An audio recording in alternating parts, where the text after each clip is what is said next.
Hello to all my friends out there. So you see my candle back there? It's been the worst candle I ever bought. It smells good, but the wick keeps breaking off, and that's about the flame I can get on it. I don't want to move it because the flame will come out.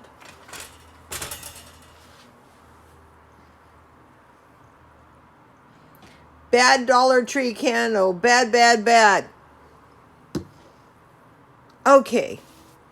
This video is 3 sure ways to tell / avoid if someone is looking to rip you off.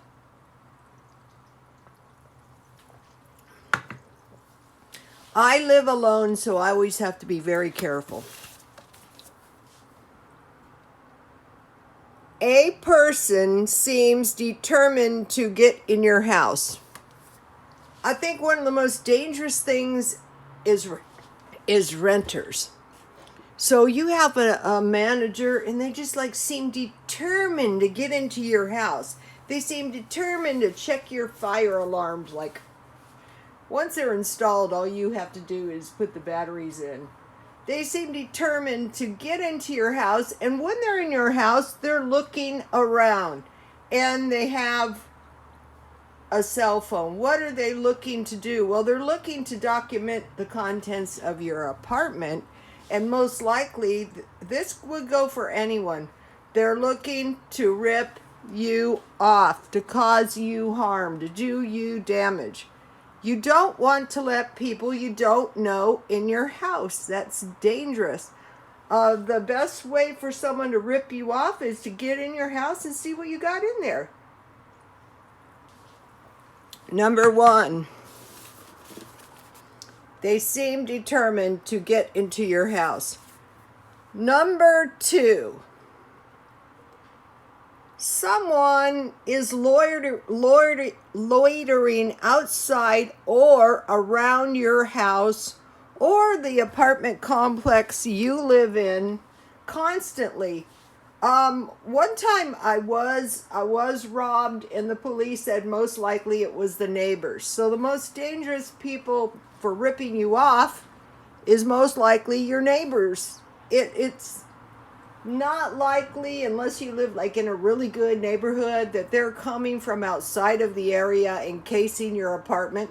But if you live in an apartment complex, they could be casing your apartment, and you're coming and goings to get into your apartment and to rip you off.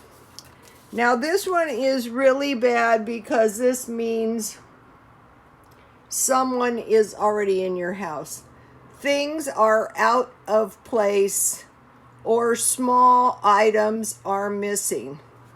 What if someone is in your house and say they're stealing small items? What they'll usually do is they'll put something else in the place of that item to conceal the fact that something is missing. Things are out of place. That is really, really bad because that means someone is in your apartment.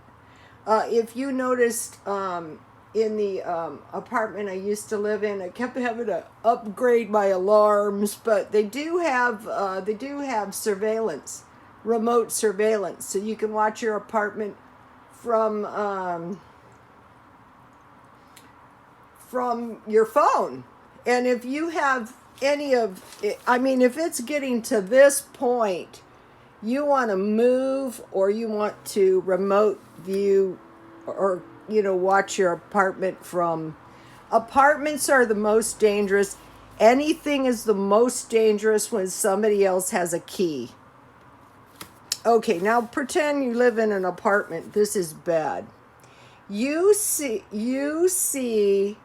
the person / manager entering an apartment when the renter is not there. So you see this manager where you live entering apartments when the person is not there. So then you go back up here and you say, gee, what is happening?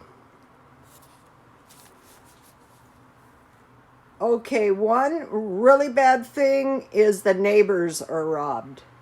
Okay, somebody successfully robs your neighbor, you can bet they're coming for your house next. Okay, I had the handle on my sliding glass in the last apartments. Why was I mad I moved? The handle of the sliding glass door was practically off. And the only reason I knew it is because, I was doing my picnics, parties, and special occasions out there. Something seems strange. Okay, if you come into your house, or like you're just constantly saying something seems odd, weird, chances are someone's been in your house. Okay. These are really important. Try to identify items that the thief might want. Okay, what I had is like missing items of food, misplaced food.